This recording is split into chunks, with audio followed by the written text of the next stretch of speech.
नमस्कार, जय महाराष्ट्र। या क्षणाची सर्वात मोठी बातमी। शिंदे गटाचे खासदार रवींद्र वायकरांची खासदारकी होणार रद्द। ठाकरे गटाचे अमोल कीर्तीकर होणार विजयी। काय आहे सविस्तर बातमी आपण पाहू। 4 जूनला लोकसभा निवडणुकीची मतमोजणी पार पडली। मतमोजणी सुरू असताना शिंदे गटाचे रवींद्र वायकर आणि ठाकरे गटाचे अमोल कीर्तीकर यांच्यात मोठी चुरस पाहायला मिळाली। 24व्या फेरी अखेर अमोल कीर्तीकर यांचं 2424 मताचं लीड झालं आणि 25व्या फेरी अखेर लीड घटून 881 मतांवरती आलं आणि नंतर शेवटच्या फेरी अखेर अमोल कीर्तीकरांनी 681 मतांची आघाडी घेतली आणि विजयी असल्याचं जाहीर केलं।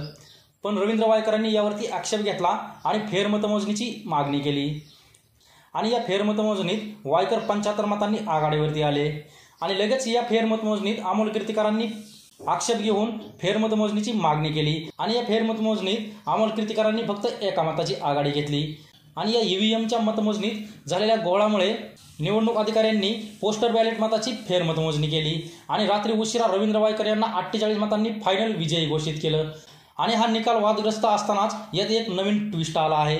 रवींद्र वायकरांचे मेव्हणे मंगेश पंडिलकर मतमोजणीच्या दिवशी केंद्रात मतमोजणी सुरू असताना फोनवर बोलताना आढळले। ते ज्या फोनवर बोलत होते तो फोन ईव्हीएम यंत्राला जोडला गेला होता। ईव्हीएम मशीन अनलॉक करण्यासाठी एक ओटीपी जनरेट होतो आणि हा ओटीपी ज्या फोनवर आला तोच फोन मंगेश पंडिलकर यांच्याकडे असल्याची धक्कादायक बाब उघड झाली आहे आणि मतमोजणीच्या दिवशी याच मोबाईल फोनवरून ईव्हीएम मशीन अनलॉक करण्यात आले असल्याचे तपासादरम्यान स्पष्ट झाले आहे। त्यामुळे या घडलेल्या प्रकाराचा खुलासा झाल्यामुळे पोलीस अलर्ट मोडवर आले आहेत। त्यामुळे रवींद्र वायकर यांना मोठा धक्का बसण्याची शक्यता आहे। तर तुम्हाला काय वाटतं, मुंबई उत्तर पश्चिम लोकसभा मतदारसंघातील खरा खासदार कोण ते तुमचं मत कमेंट बॉक्समध्ये मांडा आणि अशाच राजकीय बातम्यांसाठी आत्ताच आपल्या अद्विक महाराष्ट्र या YouTube चॅनलला सबस्क्राईब करा।